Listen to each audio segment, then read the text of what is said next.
Happy birthday.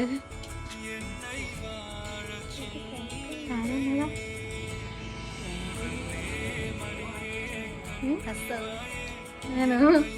അല്ലാതെ വേറെ ആരും തരായിരുന്നു? വലിയ ആളിപ്പോൾ നാട്ടിലുണ്ടല്ലേ? പാടാന്ന് പറഞ്ഞു. അവിടെ എന്താ പറയാനുള്ളത്? Thank you. ഇവിടെ അവിടെ പറഞ്ഞോട് ഓപ്പണാക്കി.